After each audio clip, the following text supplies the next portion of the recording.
ইসলাম মহিলাদেরকে কি অধিকার দিয়েছে দেখবেন। বর্তমান মানুষ কিন্তু বর্তমান ইহুদি খ্রিস্টান নাসারা একটি কথা বলে মানুষকে বিভ্রান্ত করে বেড়াচ্ছে। তারা বলে ইসলাম নাকি মহিলাকে অধিকার দেয়নি, ইসলাম নাকি মহিলাকে ছোট্ট করেছে ইসলাম ধর্মের মধ্যে। এই রকম অনেক হিন্দু বলে থাকে যে ইসলাম নাকি মহিলাকে কোনো অধিকার দেয়নি। এই রকম অনেক খ্রিস্টান বলে থাকে ইসলাম নাকি মহিলাকে কোনো অধিকার দেয়নি, ইসলাম নাকি ইসলামে মহিলাদেরকে ছোট্ট বানানো হয়েছে।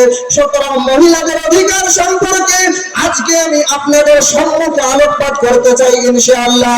আল্লাহ তাবারাক ওয়া তাআলা মহিলাদের সম্মান এতটা পরিমাণে ইসলামে দিয়েছেন। আল্লাহ রাব্বুল আলামিন বিশ্বনবী সাল্লাল্লাহু আলাইহি ওয়াসাল্লাম মহিলাদের অধিকার সম্মান ইসলামে এতটা সম্মান দিয়েছেন, অন্যরা মাযহাবে মহিলাদের ওই রকম সম্মান নেই। যে রকম বাবজি আমার সোনাল্লালেরা, আপনারা হয়তো সকলে যাবেন জানতেন জাহিলিয়াতের যুগে এমন এক সময় ছিল যেই সময় মহিলাদেরকে জিন্দা দাফন করা হতো। মহিলাদের কোনো অধিকার ছিল না, মহিলাদেরকে জিন্দা দাফন করে দেওয়া হতো। তারা ভাবতো মহিলা মানে একটা পাপ জিনিস আমার ঘরে এসেছে, মহিলা মানে একটা অবৈধ জিনিস আমার ঘরে জন্ম নিয়েছে। এই জন্য আল্লাহর নবী সাল্লাল্লাহু আলাইহি ওয়াসাল্লামের আবির্ভাবের পূর্বে মহিলাদেরকে জন্ম হলে দাফন করে দেওয়া হতো।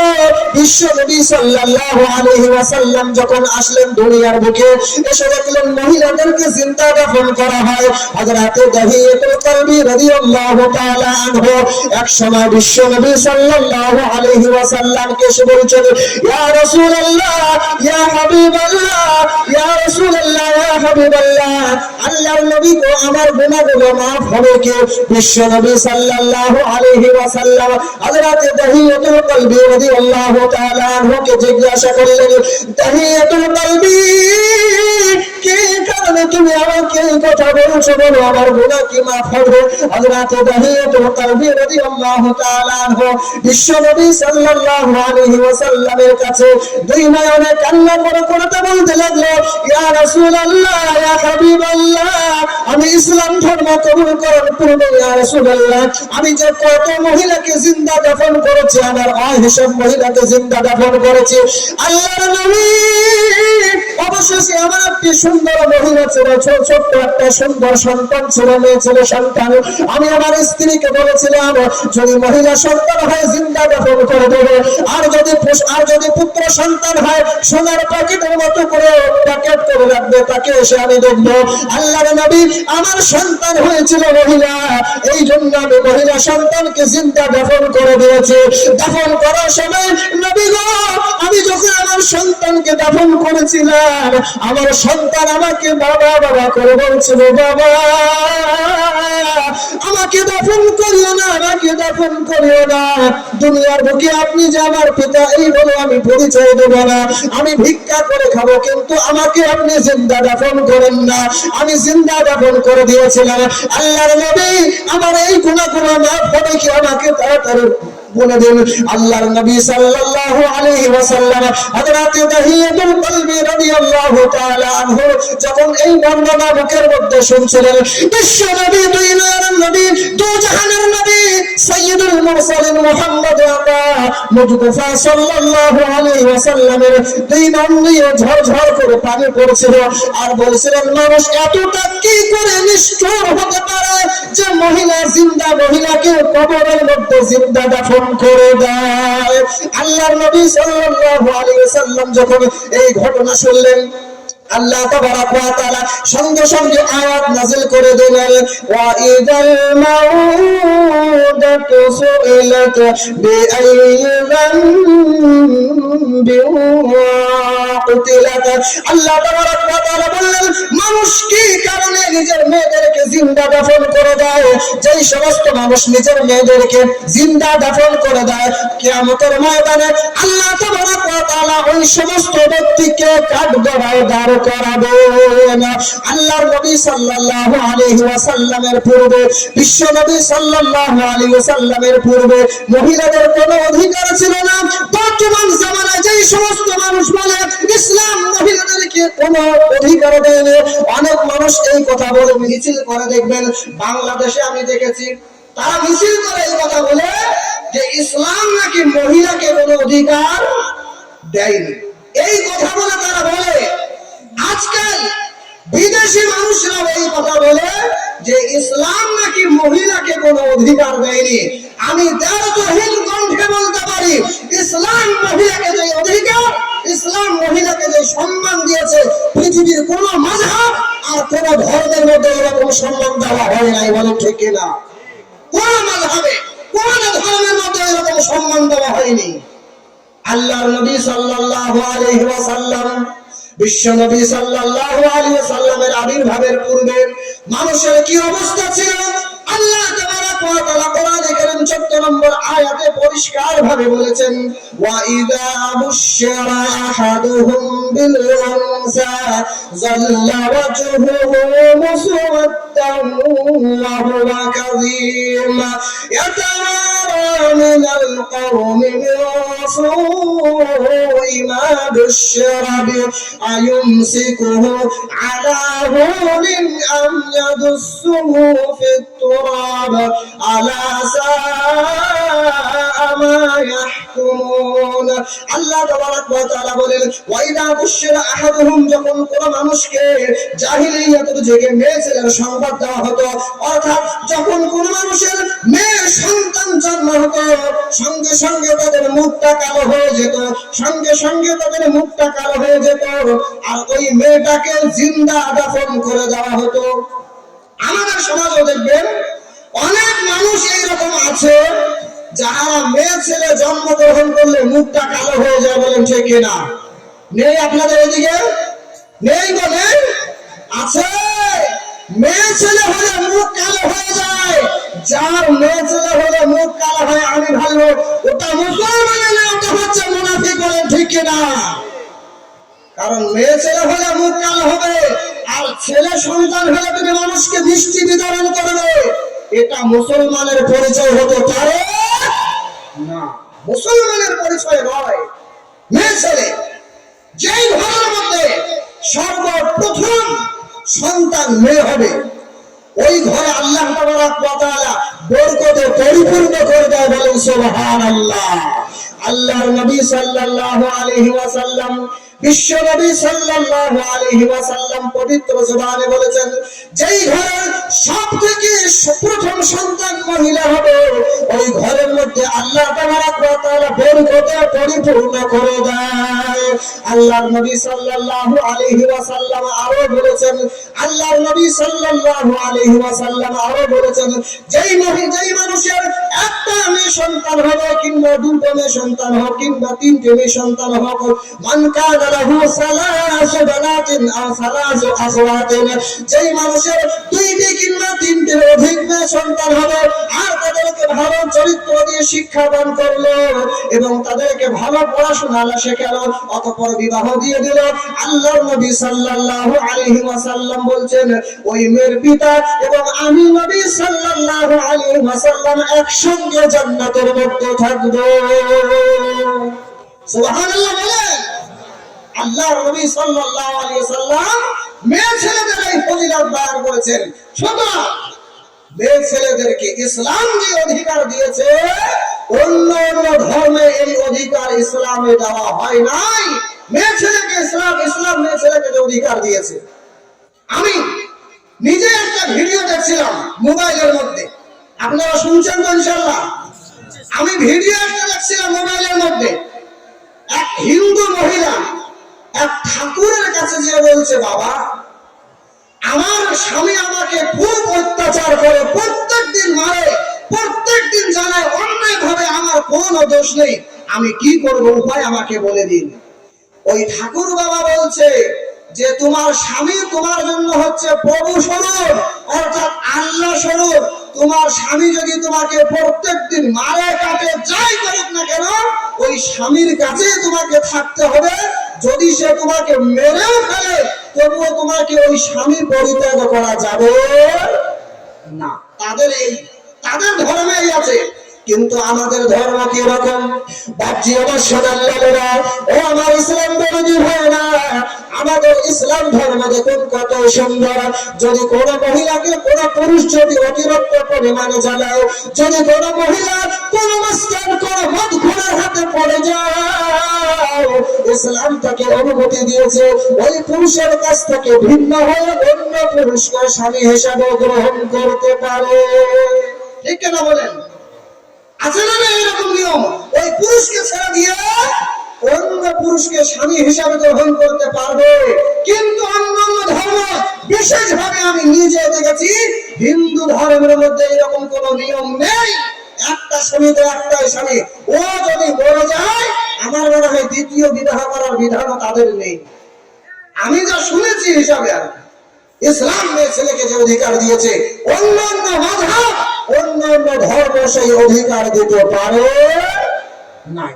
সুতরাং ইসলামের সাথে কোন ধর্ম তুলনা হতে পারে না।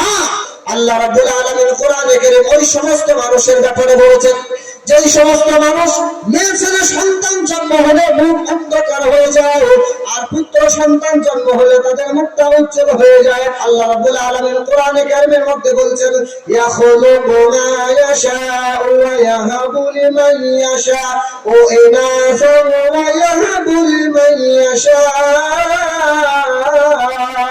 যুকুর। আল্লাহ রাব্বুল আলামিন যাকে ইচ্ছা তাকে মেয়ে সন্তান দান করেন, আবার যাকে ইচ্ছা তাকে পুরুষ সন্তান দান করেন। আও যাওমিজুহুম যুকরানা ওয়া ইনাসা ওয়া ইয়াজআলু মান ইয়াশাউ আকিমা ইন্নাহু আলীমুন কাদির। আল্লাহ রাব্বুল আলামিন যাকে ইচ্ছা তাকে মেয়ে সন্তান দান করবেন, আবার কাউকে পুরুষ সন্তান দান করেন, মেয়ে সন্তান দেন না। আবার কাউকে দুটো দান করেন, মেয়েও দেন ছেলেও দেন। আবার এইরকম দুনিয়াতে অনেক মানুষ রয়েছে যাকে কিছুই দেয় না, মেয়েও দেয় না ছেলেও দেয় না। বলেন ঠিক কিনা? আছে না নেই? বাজা আও ইউযাওবিজুহুম যুকরানা ওয়া ইনাসা ওয়া ইয়াজআলু মান ইয়াশাউ আকিমা। আল্লাহ যদি চান তো তোমাকে বাজাও বানিয়ে রাখতে পারেন। ঠিক কিনা বলেন? ইন্নাহু আলীমুন কাদির। ওই আল্লাহ তাবারক ওয়া তাআলা সর্বশক্তিমান, যিনি যা ইচ্ছা তাই করতে পারেন, তার হাতে সমস্ত শক্তির চাবি। সুতরাং আল্লাহ তাবারক ওয়া তাআলা কোরআনে কারীমে শুধুমাত্র এটাই নয়, মেয়ে ছেলেদের অধিকার নিয়ে আল্লাহ তাবারক ওয়া তাআলা কোরআনে কারীমের মধ্যে বলেছেন, লিররিজালি নাসিবুম মিম্মা তারাকাল ওয়ালিদানি ওয়াল আকরাবুনা ওয়া للنساء نصيب مما ترك الوالدان والأقربون مما قل منه أو كثر نصيبا مفروضا। আল্লাহ রাব্বুল আলামিন কোরআনে কারীমে মানুষকে সম্বোধন করে বলছেন, মানুষ আমি একজন পুরুষকে ইসলামে যেই অধিকার দিয়েছি, একই অধিকার আমি মেয়ে সন্তানকে দান করেছি। ইসলামের মধ্যে মেয়ে ছেলে আর পুরুষ উভয়ের মধ্যে কোনো পার্থক্য নেই। যেই রকম অধিকার সম্মান আমি মেয়ে ছেলেকে দিয়েছি, ওই রকম ভাবে পুরুষকে দিয়েছি। পুরুষের যেই রকম সম্মান রয়েছে, মেয়ে ছেলেরও একই সম্মান রয়েছে, এর মধ্যে কোনো পার্থক্য নাই। সুতরাং আমরা বুঝতে পারলাম যে ইসলাম মহিলাকে যে অধিকার দিয়েছে, অন্যান্য মাযহাবে আমি গ্যারান্টি সহকারে বলতে পারবো অন্যান্য ধর্মে এত অধিকার দেওয়া হয় নাই। সুতরাং আমরা যারা আমরা মেয়ে ছেলের পিতা, এইখানে কে কে মেয়ে ছেলের পিতা আছে আমি দেখি, একবার হাত তোলেন দেখি। কার কার সর্বপ্রথম সন্তানটা মেয়ে হয়েছে? কার কার? আলহামদুলিল্লাহ। সুতরাং যাদের সর্বপ্রথম সন্তান মেয়ে ছেলে তাদের নসিব ভালো। আল্লাহর নবী সাল্লাল্লাহু আলাইহি ওয়াসাল্লাম নিজে বলেছেন, ওই বাড়ির মধ্যে বরকত দিয়ে পরিপূর্ণ করে দেওয়ার দায়িত্ব আমি আল্লাহ তাবারক ওয়া তাআলা। এই জন্য মেয়ে ছেলের সঙ্গে ভালো ব্যবহার করবেন ইনশাআল্লাহ। ইনশাআল্লাহ ভালো ব্যবহার করবেন। আল্লাহর নবী সাল্লাল্লাহু আলাইহি ওয়াসাল্লাম আমাদের মুসলমানের মধ্যে অনেক এইরকম কুলাঙ্গার মুসলমান রয়েছে যারা ছেলে সন্তানকে ভালোবাসে কিন্তু মেয়ে সন্তানকে ভালোবাসতে চায় না। আচ্ছা না বলেন? আমি ওই আসামে গিয়েছিলাম জলসা করার জন্য একটা গত পরশু, এসে আমি এখানে আসলাম। আমি দেখলাম একটা মেয়ে খুব কলকাতা নিয়ে যাবে ট্রিটমেন্ট করার জন্য, মুসলমান। আমি তাকে জিজ্ঞাসা করলাম, ভাই এত অসুস্থ মেয়ে আপনার, আপনি কেন একটা টিকিট করলেন না রিজার্ভেশন? সে বলল, ভাই খেয়াল ছিল না। আমি তাকে খুব ধমকালাম যে আপনার মেয়ে ছেলে বলে এইটা আপনি করেননি, যদি আপনার ওটা ছেলে হতো আপনি 2 মাস আগে টিকিট বুকিং করতেন, ঠিক কিনা বলেন? করতো না? 2 মাস আগে টিকিট বুকিং করতেন যে আমার ছেলেকে বাঁচাতে হবে। ও মেয়ে তো এই জন্য মায়াটা কম। আমি খুব ধমক দিলাম, খুব শাসন করলাম।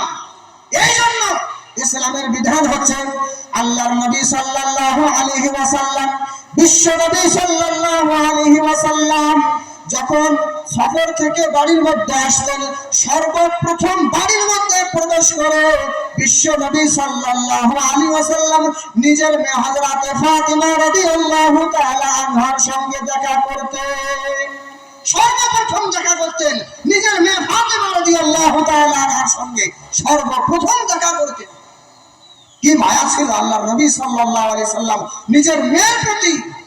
আর আজকে আমরা মেয়ে ছেলেকে ভালোবাসতে চাই না, আজকে আমরা মেয়ে ছেলের অধিকার দিতে চাই না। বিশেষভাবে পুরুষরা অনেক পুরুষ আছে যে নিজের স্ত্রীকে অন্যায় হোক না হোক স্বল্প অন্যায়ের জন্য পিটায়, ঠিক কিনা বলেন? পিটায় না আপনাদের এদিকে? আল্লাহ তাবারক ওয়া তাআলা কোরআন কারীমের মধ্যে বলছেন, যেই সমস্ত মানুষ মেয়ে ছেলেদেরকে পিটায় কিংবা মেয়ে ছেলেদেরকে নিজের স্ত্রীকে মারে, আমি তাদের পক্ষে বলছি কিংবা তাদের বিপক্ষে বলছি। আল্লাহ তাবারক ওয়া তাআলা আপনাদের বিষয়ে কি বলেছেন কোরআন কারীমে আপনি ধ্যান দিয়ে শুনুন।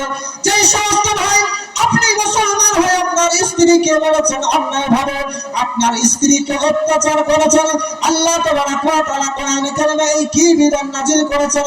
5 নম্বর পরে আল্লাহ তাবারক ওয়া তাআলা বলেন, ওয়াল্লাতি তাখাফুনা নুশুজাহুন্না ফা'iযুহুন্না ওয়াহজুরুহুন্না ফিল মাযাজি' ওয়াজরিবুহুন্না ফাইন আতানাকুম ফালা তাবগু আলাইহিন্না সাবিলা।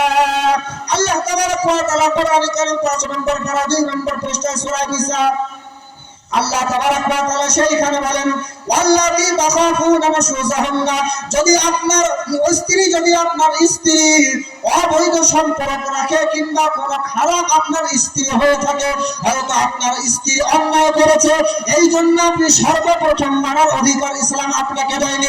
আপনার স্ত্রী হয়তো আপনাকে না বলে রাস্তার মধ্যে বাইর হয়েছে কিংবা জালসায় ঘুরতে এসেছে, ইসলাম আপনাকে সর্বপ্রথম মারার অধিকার দেয়নি। আপনার স্ত্রী হয়তো অন্য কোনো পুরুষকে ফোন করেছে, মারার ইজাজত ইসলাম আপনাকে দেয়নি। কিন্তু আপনার স্ত্রী যে কোনো অন্যায় করুক না কেন, ইসলাম আপনাকে সর্বপ্রথম মারার অধিকার দেয়নি। ইসলামের বিধান হচ্ছে, সর্বপ্রথম আপনার স্ত্রী যদি অন্যায় করে, ফা'iযুহুন্না ওয়াহজুরুহুন্না ফিল মাযাজি', আপনার স্ত্রী যদি অন্যায় করে, ইসলামে 3টি স্টেপ রয়েছে। যদি আপনার স্ত্রী অন্যায় করে, সর্বপ্রথম আপনাকে বুঝাতে হবে। বলেন ঠিক কিনা? বলেন ঠিক কিনা? বুঝাতে হবে। ফা'iযুহুন্না, তাদেরকে বুঝাও যে এটা ইসলামে অন্যায়, এই যে তুমি পর্দা করছো না, এটা অন্যায়, তোমাকে পর্দা করতে হবে। পর্দা না করলে জাহান্নামে ফেলে দেবে কে? আল্লাহ। এগুলো বোঝাতে হবে তাদেরকে। মেয়ে ছেলের উপর পর্দা ফরজ। যে সমস্ত মেয়ে ছেলে পর্দা ছাড়া বেহায়ার মতো ঘুরে বেড়ায়, যে জালসা, অনেক মেয়ে ছেলে আছে বেহায়ার মতো করে ঘুরে বেড়াবে, ঠিক কিনা বলেন? কোন শরম লজ্জা নেই তাদের। শরম লজ্জা বেরোলে না হাটের মধ্যে। আজকে আবার হাটের দিন মনে হয় বিক্রি করে এসেছে, ঠিক কিনা বলেন? আজকে হাটের দিন মনে হয় শরম লজ্জা সব বিক্রি করে চলে এসেছে। এমন এমন ড্রেস পরে ঘুরে বেড়াবে, সেগুলো দেখার মতো না। দেখলে চোখ নিচু হয়ে যায়। আমার মায়ের জাত, হে আমার মায়ের জাত, ইসলাম তোমাকে যে অধিকার দিয়েছে, তোমার অধিকার শোনার মতো, তোমার অধিকারে কোনো তুলনা হয় না। আর তুমি আজকে জালসার মধ্যে এইরকম ভাবে ঘুরে বেড়াবে, তোমার লজ্জা হয় না? লজ্জা হওয়া তো দরকার। একটা বেগানা পুরুষ শত শত চোখের দৃষ্টি তোমার দিকে যাবে, তোমার মুখের দিকে যাবে, তোমার বুকের দিকে যাবে। তুমি কি আশা করতে পারো তোমার পেট থেকে নেক সন্তান তৈরি হবে? ঠিক কিনা বলেন? তোমার পেট থেকে তোমার বুকের দিকে যদি শত শত পুরুষের দৃষ্টি যায়, আরে তোমার পেট থেকে তো ডিপজল তৈরি হবে, এটাই সাধারণ। ঠিক কিনা বলেন? আচ্ছা ঠিক কিনা বলেন? তোমার পেট থেকে ডিপজল আর নিশা সওদাগর তৈরি হবে, এটাই সাধারণ। তুমি যে বেহায়ার মতো করে রাস্তায় ঘাটে ঘুরে বেড়েছো, ইসলাম তোমাকে এই অধিকার দেয়নি। নেক সন্তান পেতে গেলে মাদেরকে নেক হয়ে থাকতে হবে। বলেন ঠিক কিনা বলেন? নেক সন্তান যদি আপনি চান, তো আপনাকে নেক হয়ে থাকতে হবে। আমার প্রিয় মুসলমানে কিরাম, আমার প্রিয় বাপজিরা, আমার ইসলাম দরদি ভাইরা, হযরত মারিয়াম আলাইহিস সালাতু ওয়াস সালাম কি রকম নেক ছিলেন। ইতিহাসের পাতা আপনি খুলে দেখেন, যে সমস্ত দুনিয়ার বুকে আল্লাহ তাবারক ওয়া তাআলা আল্লাহর ওলিদেরকে দুনিয়ার বুকে প্রেরণ করেছেন, তাদের মাদের দিকে আপনি তাকান, তারা কি রকম ওলি ছিলেন, তারা কি রকম নেক ছিলেন, তারা কি রকম সৎ ছিলেন। হযরত ঈসা আলাইহিস সালাতু ওয়াস সালাম নাম শুনেছেন? আগের নাম শুনেন মনে হয়? ঈসা আলাইহিস সালাম কি ছিলেন? নবী ছিলেন। কি ছিলেন? নবী ছিলেন। আল্লাহর নবী সাল্লাল্লাহু আলাইহি ওয়াসাল্লামের পূর্বেকার নবী, আল্লাহর নবী সাল্লাল্লাহু আলাইহি ওয়াসাল্লামের পূর্বেকার নবী হযরত ঈসা আলাইহিস সালাতু ওয়াস সালাম, তার মা ছিল হযরত মারইয়াম। কি রকম সততা ছিলেন আর কি রকম গোনা থেকে বাঁচতেন। ও আমার মা, আপনাকে আমি বলি, আপনার মেয়েদেরকে আপনি কেন রাস্তায় ঘাটে বাইরে হেঁটে দেবেন? আপনার মেয়েদেরকে আপনি কেন রাস্তার মধ্যে বাহির হওয়ার পারমিশন দিলেন? আর আপনার মেয়েকে আপনি কেন নিজের দুলা ভাইয়ের সঙ্গে রাস্তায় ঘোরার পারমিশন দিলেন? আমার বাপজি, আমার সোনার লালারা, আমার চাচারা, আপনার মেয়েকে আপনি কেন নিজের দুলা ভাইয়ের সঙ্গে এই ফুচকার দোকানে ফুচকা খাওয়ার অনুমতি দিলেন? আমাকে বলেন। আপনার মেয়েকে যদি আপনি এইরকম অনুমতি দেন, ওই মেয়ের পক্ষ থেকে কোনদিন আল্লাহর ওলি তৈরি হতে পারে না। হযরত মারইয়াম আলাইহিস সালাতু ওয়াস সালাম কি রকম নেক ছিলেন, কি রকম আল্লাহর ওলি মহিলা ছিল। হযরত মারইয়াম আলাইহিস সালাতু ওয়াস সালাম সব সময় বাড়ির মধ্যে থাকতেন, কোন সময় বাইরে বাইর হতেন না, কোন বেগানা পুরুষের মুখ দেখতো না, কোন পুরুষের দিকেও তাকাতো না। আল্লাহ তাবারক ওয়া তাআলা তাই তো কোরআনে কারিমে আয়াত নাযিল করে দিয়েছেন, ওয়া করনা ফি বুয়ুতিকুন্না ওয়া লা তাবাররাজনা তাবাররাজাল জাহিলিয়াতিল উলা। মহিলাদেরকে আল্লাহ তাবারক ওয়া তাআলা সম্বোধন করে বললেন, আমার বান্দি, তোমার জন্য শোভনীয় নয় তুমি রাস্তায় ঘাটে ঘুরে বেড়ানো, তোমার জন্য শোভনীয় নয় তুমি বেগানা পুরুষের সামনে ঘুরে বেড়ানো। আর বেগানা পুরুষের সামনে কেবলমাত্র তারা ঘুরতে পারে যাদের বুকের মধ্যে আল্লাহর কোনো ভয় নাই। বলেন ঠিক কিনা? রাস্তার মধ্যে তারা ঘুরতে পারে কেবলমাত্র যাদের বুকে আল্লাহর মধ্যে কোনো ভয় নাই। রাস্তার মধ্যে তারাই ঘুরতে পারে যাদের অন্তরে নবীর মহব্বত নেই। রাস্তার মধ্যে তারাই ঘুরতে পারে যাদের বুকের মধ্যে ইসলামের কোনো মহব্বত নেই। ও আমার মা, আমার খালা, আমার চাচি, আপনি যদি আল্লাহকে মহব্বত করে থাকেন, আপনি যদি নবীর প্রেমিক হয়ে থাকেন, আর আপনি যদি নবীর আশিকা হয়ে থাকেন, তো আপনার জন্য করণীয় হবে আল্লাহ তাবারক ওয়া তাআলার আয়াতের দিকে তাকিয়ে। আল্লাহ তাবারক ওয়া তাআলা বলছেন, ওয়া করনা ফি বুয়ুতিকুন্না ওয়া লা তাবাররাজনা তাবাররুজাল জাহিলিয়াতিল উলা। আল্লাহ রাব্বুল আলামিন বলছেন, মহিলাদের জন্য মোটেও এটা শোভনীয় নয় যে তারা রাস্তার মধ্যে ঘুরে বেড়াবে। রাস্তার মধ্যে ঘুরে বেড়ানো এটা হচ্ছে ইহুদি এবং খ্রিস্টানদের চরিত্র। ঠিক কিনা বলেন? যারা রাস্তায় ঘাটে ঘুরে বেড়ায় এটা মুসলমানের চরিত্র নয়, এটা হচ্ছে খ্রিস্টান, ইহুদি, নাসারাদের চরিত্র। মোবাইলের মধ্যে ওই জন্য দেখতে পাই আমরা যে যারা উলঙ্গ হয়ে ঘুরে বেড়ায় ওগুলো মুসলমান না। আপনারা যদিও ওকে মুসলমান বলেন, আমি ওকে মুসলমান বলবো। ঠিক কিনা বলেন? রাস্তায় ঘুরে বেড়াতে পারবে না বলেছিলে, তোমাকে কে অধিকার দিল রাস্তায় ঘুরে বেড়া? কে অধিকার দিল তোমাকে? আর তোমার সাহস কোথায় থেকে হলো হাজার হাজার ছেলেদের মাঝখানে তুমি ঘুরে বেড়াও? কে তোমাকে সাহস দিল? এই সাহস আমি আমার বোনদেরকে বলবো, বোনরা, ইসলাম আপনাকে যে অধিকার দিয়েছে ওই অধিকারকে বজায় রাখার দায়িত্ব আপনার, বলেন ঠিক কিনা?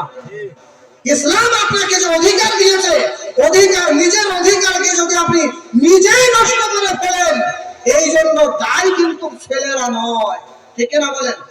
আগো আমাকে একটা কথা ভালো করে বলেন, যদি রাস্তার মধ্যে কলা ছিঁড়ে ফেলে রাখা হয় তো কলার মধ্যে মাছি পড়বে কিনা বলেন?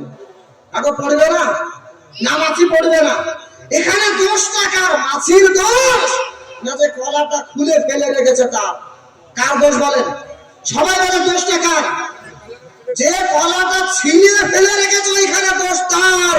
মহিলা, আমার মা, আমার বোন, আপনি নিজের পোশাককে নিজে খুলে একটা শর্ট কাট ড্রেস পরে রাস্তার মধ্যে ঘুরে বেড়াচ্ছেন, ছেলেরা দেখেছে, ছেলেরা আপনাকে ইফটিজিং করেছে, এতে ছেলেদের দোষ নয়, দোষ হচ্ছে আপনার। আপনি কেন এই সুবিধা দিলেন? আপনি কেন এই সুযোগ বানিয়ে দিলেন বলেন আমাকে? এই জন্য খবরদার আপনাদের এদিকে। আমার আলহামদুলিল্লাহ আসামে আমার জালসা বেশি হয়। আসামে আমি যতগুলো জালসা করেছি আলহামদুলিল্লাহ, আমি আসামের মানুষকে ধন্যবাদ দেই। সেখানে কিন্তু আপনাদের এই দিকের মতো ব্যবস্থা নয়। আসামে যত আমি জালসা করেছি, জালসার পর আমি একটু ঘুরি, পরিবেশটা দেখা দরকার আছে না নাই বলেন? কি রকম পরিবেশ? ওই দিকে কিন্তু একটা মেয়ে ছেলে রাস্তায় ঘাটে আমি পাইনি, বলেন সুবহানাল্লাহ। একটা মেয়ে ছেলে নাই। এদিকে আপনাদের আসামে হুজুর আছে, জিজ্ঞাসা করবেন কোন মেয়ে ছেলে নাই, আমি দেখেছি একটাও নেই। কি রকম সুন্দর পরিবেশ আলহামদুলিল্লাহ, একটাও দেখলাম না। আমি দেখো অবাক, এত সুন্দর মাহফিল, মেয়ে ছেলে খুঁজে পাওয়া যাচ্ছে না, দোকানপাট কিচ্ছু নেই, শুধু দু একটা দোকান, চায়ের দোকান। মানুষ নেই এমন না, মানুষের প্রাণ তো খুঁজে পাওয়া যাচ্ছে না, এত মানুষ। এই পরিবেশটা তারা তৈরি করেছে। আপনারা চাইলে যুবক ভাইরা যদি একতা হয়ে থাকে তো এই পরিবেশ তৈরি করতে পারবে। জালসা হবে এইখানে, কেন মেলা লাগবে বলেন আমাকে? কেন মেলা লাগবে এইখানে? দোকানপাট বসতে দেওয়া যাবে না, কোন মহিলাকে আসতে দেওয়া যাবে না। মহিলা যদি ওয়াজ শুনতে চায় তাদের জন্য আলাদা প্যান্ডেলের ব্যবস্থা করা হয়েছে, তারা সেখান থেকে ওয়াজ শুনবে, ঠিক কিনা বলেন? আমার মায়ের যা, আমরা আপনাদেরকে শ্রদ্ধা করি, সম্মান করি। আল্লাহ আপনাদের সম্মান সোনার সমতুল্য দিয়েছে, হীরার সমতুল্য দিয়েছেন। সুতরাং আপনার সম্মানকে বজায় রাখার দায়িত্ব আপনার নিজের, আমাদের নয়। বলছে আমার জীবন শোনাল্লাহ হযরতে মারিয়াম আলাইহিস সালাতু ওয়াস সালাম, আমার মারা আমার খালারা, আপনি যদি চান আপনার পেট থেকে আল্লাহর ওলি সন্তান তৈরি হোক, আর আপনি যদি চান আপনার সন্তান আল্লাহর ওলি হোক, আল্লাহর বান্দা হবে, আপনি যদি চান আপনার সন্তান দুনিয়ার বুকে একজন শ্রেষ্ঠ ব্যক্তিত্ব হিসেবে দুনিয়ার নাম রোশন করবে, তাহলে আপনাকে পর্দার সঙ্গে চলতে হবে। হযরতে মারিয়াম আলাইহিস সালাতু ওয়াস সালামের জিন্দেগি ধারণ করতে হবে।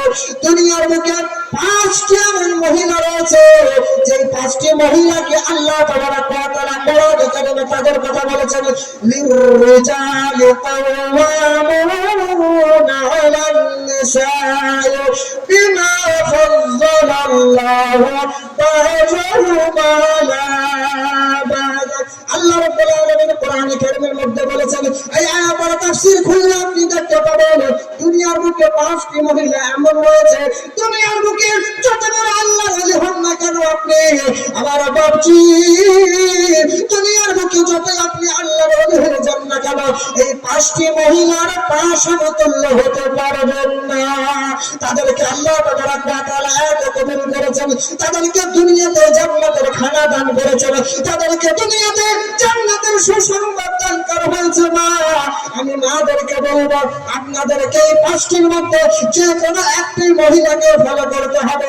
এই 5টির মধ্যে যে কোনো একটি মহিলাকে আপনার আইডল হিসেবে মানতে হবে। নাম্বার 1 হচ্ছে হযরতে আসিয়া আলাইহিস সালাম। কার নাম বললাম? জোরে বলুন, কার নাম বললাম? হযরতে আসিয়া আলাইহিস সালাম। নাম্বার 2 হচ্ছে হযরতে মারিয়াম আলাইহিস সালাম।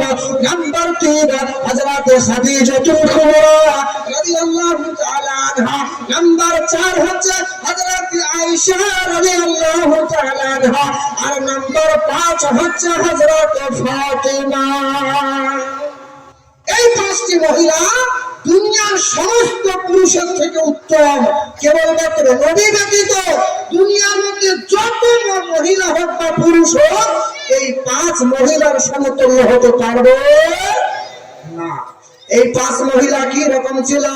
ও আমার মা, ও আমার খালা, আমি আপনাদেরকে বলতে চাই, ইসলাম আপনাকে যে অধিকার দিয়েছে এই অধিকার কি আপনি নষ্ট করবেন না। এই 5টি মহিলার মধ্যে যদি কোনো একটি মহিলাকে আপনি ফলো করেন, যদি কোনো একটি মহিলাকে আপনি অনুসরণ করতে পারেন, আল্লাহ আপনার জিন্দগিটা, আল্লাহ আপনার জীবনটাকে জান্নাতি জীবন বানিয়ে দেবে। আমি আপনাদেরকে হযরত আসিয়া আলাইহিস সালাতু ওয়াস সালামের একটি ঘটনা শোনাতে চাই। হযরত আসিয়া আলাইহিস সালাতু ওয়াস সালাম কি রকম আল্লাহর নেক বান্দী ছিলেন। হযরত আসিয়া আলাইহিস সালাতু ওয়াস সালাম যখন ফিরআউনকে বলল, ফিরআউন আমি তোমাকে আল্লাহ বলে মানতে পারবো না, মানতে পারবো না, মানতে পারবো না। যখন ফিরআউন এই কথা শুনতে পেল, আমার স্ত্রী নাকি আমাকে প্রভু হিসাবে মানতে চায় না, ফিরআউন বলল, আসিয়া তোমাকে আমি সাবধান করে দিচ্ছি, তুমি আমাকে এখনো আল্লাহ কিংবা প্রভু হিসাবে মেনে নাও, তবেই তোমাকে হয়তো রক্ষা দেবো। আমাকে যদি প্রভু হিসাবে না মানো তাহলে আমি তোমাকে কিন্তু অনেক শাস্তি দেবো। হযরত আসিয়া আলাইহিস সালাতু ওয়াস সালাম বললেন, ফিরআউন তুমি আমাকে যা কিছু করো না কেন, তুমি নকলি প্রভু, তুমি মিথ্যাকারী প্রভু, তুমি সত্য আল্লাহ নও।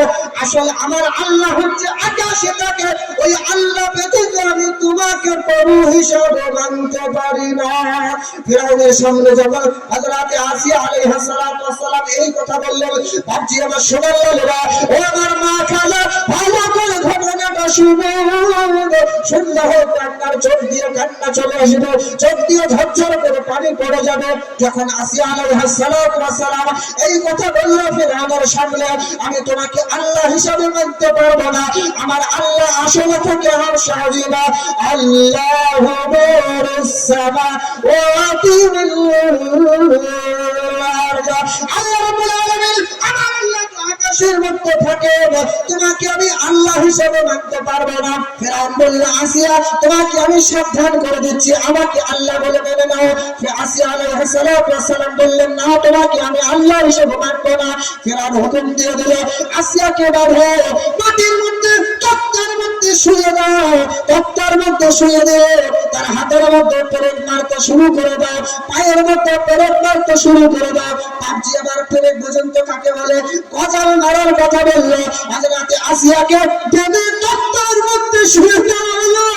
হযরত আসিয়ার হাতের মধ্যে আর পেরেক মারে, আর ফিরআউন বলে, আসিয়া কেমন মজা লাগে এখনো বলো, আমাকে আল্লাহ বলে মেনে নাও, তাহলে তোমাকে আমি ছেড়ে দেব। হযরত আসিয়া বলে, প্রভু ফিরআউন আমাকে অত্যাচার করছে, প্রভু আমি কি করবো বলো, আমাকে বলো, বলো, আমাকে বলো। আল্লাহ তাবারাক ওয়া তাআলা কোনো উত্তর দিলেন না। আবার ফিরআউন বলে, তার পায়ের মধ্যে পেরেক মারো, পায়ের মধ্যে এমন বড় বড় পেরেক মেরে দেওয়া হলো, একদিকের পেরেক দ্বিতীয় দিকে বের হয়ে কাঠের সঙ্গে লেগে যায়। আবার ফিরআউন বলে, আসিয়া এখনো তুমি আমাকে আল্লাহ বলে স্বীকার করে না, আমি তোমাকে ছেড়ে দেবো, কোনো অত্যাচার করবো না। হযরত আসিয়া বলে, ফিরআউন রে, তুই যদি আমাকে অত্যাচার করতে করতে আমার জানটাকে বাহির করে দেয় না, তবে আমি আল্লাহ ছাড়া তোমাকে আল্লাহ বলতে পারবো না। জোরে বলেন সুবহানাল্লাহ। হযরত আসিয়া আলাইহিস সালাতু ওয়াস সালামের চোখের হাত পায়ে পেরেক ফেলে দেওয়া হলো, রক্তে রক্তাক্ত হয়ে গেল, গোটা শরীর রক্তাক্ত হয়ে গেল, রক্তের বন্যা চলে আসছে। এবার আল্লাহ তাবারাক ওয়া তাআলা হযরত আসিয়া আলাইহিস সালাতু ওয়াস সালামকে ফিরআউন বলে, আসিয়া এখনো তোমার সময় আছে, তুমি আমাকে আল্লাহ বলে মেনে নাও, না হলে তোমার কিন্তু খারাপ খবর, খুবই খারাপ আছে। হযরত আসিয়া বলে, আমি তোমাকে আল্লাহ হিসেবে মানতে পারবো না। যখন ফিরআউন আসিয়ার সামনে সেই কথা বলে যে আমাকে আল্লাহ বলে মেনে নাও, এইবার আসিয়া কিন্তু মুস্কি মুস্কি হাসতে শুরু করে দিয়েছে। আসিয়ার মুস্কি হাসি দেখে ফিরআউন চমকে গেছে। ফিরআউন বলে, আসিয়া তোমাকে আমি এত কষ্ট দিলাম, হাতের মধ্যে পেরেক মারলাম, পায়ের মধ্যে পেরেক মারলাম, গোটা শরীরকে আমি রক্তাক্ত করে দিলাম, আবার তোমার কেন এই মুস্কি হাসি কেন? হযরত আসিয়া আলাইহিস সালাম বলেন, ফিরআউন তুমি যখন পেরেক মেরেছিলে আমি আল্লাহকে বলেছিলাম ইযা ক্বালাত রাব্বি বিনিলা ইনদাকা বাইতান ফিল জান্নাতি ওয়া নাজ্জিনি মিন ফিরআউনা ওয়া নাজ্জিনি মিনাল কওমিজ জালিমিন। আল্লাহ তাবারাক ওয়া তাআলার প্রিয় বান্দী হযরত আসিয়া আলাইহিস সালাতু ওয়াস সালাম ফিরআউনকে উত্তর দিল, ফিরআউন তুমি যখন পেরেক মারছিলে আমার শরীরে আমি আল্লাহকে এই দোয়া করে বললাম, মাওলা এই ফিরআউনের শত্রুরা হয়তো আমাকে আর দুনিয়াতে থাকতে দেবে না, হয়তো আমাকে মেরে ফেলবে। মাওলা মাওলা গো তোমার কাছে দরখাস্ত মাওলা, আল্লাহ তোমার পাশে আমার জন্য একটা ঘরের ব্যবস্থা করো। আল্লাহ আসিয়া আল্লাহকে বললেন, মাওলা তোমার ঘর পাশে তোমার আরশে আজিমের পাশে আমার জন্য একটা ঘরের ব্যবস্থা করে দাও, আমার জন্য একটা জান্নাত বানিয়ে দাও। আল্লাহ তাবারাক ওয়া তাআলা যখন আমি এই দোয়া করেছি আল্লাহ তাবারাক ওয়া তাআলা জিবরিলকে হুকুম করেছে, জিবরিল যাও দুনিয়ার বুকে চলে যাও, আমার প্রিয় বান্দী হযরত আসিয়াকে এত কষ্ট দেওয়া হচ্ছে, তুমি জান্নাতটাকে হাতের মধ্যে নিয়ে যাও আর জান্নাতটাকে আমার প্রিয় বান্দী আসিয়ার চোখের সামনে তুলে ধরো। জোরে বলেন সুবহানাল্লাহ। হযরত আসিয়া আলাইহিস সালাতু ওয়াস সালাম এই কথা ফিরআউনকে বলতে লাগলো, ফিরআউন আমি মুস্কি মুস্কি এই জন্য হাসছি আমি আমার চোখের সামনে জান্নাতকে দেখতে পারছি। এই কথা বলে হযরত আসিয়া আলাইহিস সালাতু ওয়াস সালাম দুনিয়া থেকে চলে গেল। প্রিয় বাচ্চা আমার সোনার লাল, কি রকম কষ্ট দিয়েছিল আমাকে চিন্তা করে রাখো, কি রকম কষ্ট দিয়েছিলেন।